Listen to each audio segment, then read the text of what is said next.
नमस्कार। हर वर्ष करवा चौथ का व्रत मनाया किया जाता है और इसको इस वर्ष भी बड़े उत्साह से सभी बहनें इस व्रत को करेंगी। उन माताओं और बहनों के लिए एक नया और अच्छा शुभ समाचार ये है कि इस वर्ष की जो करवा चौथ है, करक चतुर्थी कहा गया है इस व्रत को।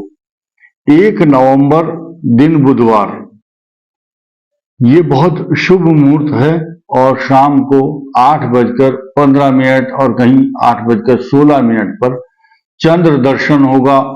ये बहुत शुभ पर्व आपके सौभाग्य के लिए हमेशा अच्छा रहे, ये शुभकामनाएं हैं। और भी अच्छा हो, इस विषय पर कुछ मैं कहना चाहूंगा क्योंकि ये करवा चौथ का पर्व एक दिन पूर्व ग्रहण का जो वेद है, वेद का दिन है, और एक दिन पहले ही वो वेद के साथ साथ राहु और केतु का जो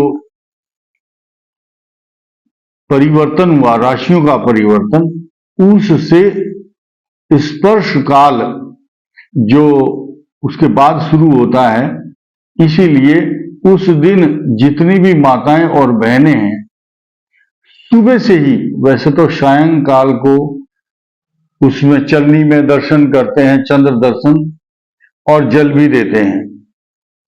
तो जल देते समय उस दिन चंद्रमा का जो जल होगा, लेकिन साथ साथ आपके सौभाग्य और संतान और परिवार की सुख समृद्धि की वृद्धि के लिए सूर्य की उपासना भी करें। प्रातः उठते ही आपका जो दिनचर्या है वो इस तरह होनी चाहिए कि प्रातः उठते ही पहले सूर्य की उपासना करें। और शुभ दिन इसलिए है कि इस साल की जो करवा चौथ है वो बुधवार के दिन है, और बुधवार का जो दिन है वो गणेश जी का है। गणेश जी बुद्धि, विद्या, पुत्र और सौभाग्य के देने वाले हैं। उस दिन जो भी पूजा पाठ, करवा चौथ की कथा, या जो भी आपके रीति रिवाज दक्षिण भारत में, उत्तर भारत हो, चाहे कोई सा क्षेत्र हो, सबकी करवा चौथ की परंपराएं, नियम, कुल रीति, देश रीति और शास्त्र रीति, तीनों के अनुसार अलग अलग तरीके से करवा चौथ करते हैं। लेकिन इस वर्ष आप सूर्य को अर्घ्य दें, चंद्रमा को तो शाम को देंगे ही, और भगवान गणेश जी के 4 लड्डू उनके चरणों में अर्पण करें, उनको भोग लगाएं, और दूब घास जैसे स्वाभाविक रूप से उगती है उसी मुद्रा में सीधे करके 4 कौंपले दूब घास की भगवान गणेश को चढ़ाएंगे। तो ये अर्पण करने से ये जो करवा चौथ है वो बहुत ही शुभ होगी। 3-4 पर्व बड़े शुभ और बहुत ही प्रसिद्ध माने गए हैं हमारे यहाँ शास्त्रों में। एक तो परशुराम जयंती, जिसको अक्षय तृतीया कहते हैं, गणेश चतुर्थी, जन्माष्टमी, रक्षाबंधन, विजयादशमी तथा दीपावली।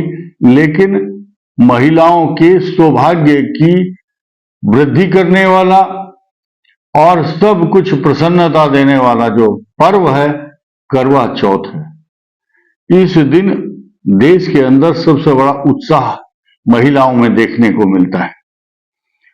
और बुधवार के दिन मृगशीर नक्षत्र होगा। उस दिन मृगशीर नक्षत्र पर जो चतुर्थी तिथि होगी, बुधवार का दिन होगा, ये आपके लिए सबसे शुभ माना गया है। सभी भाई बहन इस पर्व को बड़ी प्रसन्नता से मनाएं। इस दिन गणेश जी की उपासना करना इसलिए अधिक ज्यादा शुभ होता है क्योंकि गणेश जी बुद्धि, विद्या, रिद्धि सिद्धि की वृद्धि देने वाले हैं। एक गणेश जी का मंत्र है ओम वक्रतुंडाय नमः, या गणेशाष्टक स्तोत्र पढ़ें। और जो कोई कुछ भी नहीं जानता, मंत्र नहीं जानता, तो लास्ट में गणेश जी की आरती तो करना सब जानते ही होंगे। जय गणेश जय गणेश जय गणेश देवा, माता जाकी पार्वती पिता महादेवा। इसमें एक शब्द आता है कि अंधन को आंख देत कोढ़िन को काया, बांझन को पुत्र देत निर्धन को माया। हार चढ़े फूल चढ़े और चढ़े मेवा, लडुअन का भोग लगे संत करें सेवा। तो लडुअन का जो भोग लगाता है, जैसे गणेश जी लड्डू के भोग लगाने से प्रसन्न होते हैं, तो गणेश जी की प्रसन्नता से ही आपके घर में प्रसन्नता चारों तरफ से आनी शुरू हो जाती है और आएगी। तो इसी बात को बताने के लिए मैंने ये वीडियो बनाया है कि जितनी माताएं और बहनें हैं, हर वर्ष जो पर्व जिस तरह से रीति और कुल रीति अपने परिवार के रिवाज के हिसाब से मनाते हैं, इस वर्ष उसमें दो चीज और ऐड करें, भगवान गणेश जी के लड्डू और सूर्य नारायण को अर्घ्य सुबह दें। लेकिन अर्घ्य देते समय उसमें दूध 1 चम्मच 2 चम्मच जितनी अपनी श्रद्धा है डालने से, उस दूध का जो डालने का जो पीछे दृष्टिकोण है वो ये है कि दूध समृद्धि का कारक है। हम शुद्ध जल दे सकते हैं, लेकिन दूध डालने से उसकी जो गुणवत्ता है वो अधिक बढ़ जाती है। यानी कि इस संसार में दूध और पुत्र ये सबसे अधिक प्रिय माने गए हैं महिलाओं को।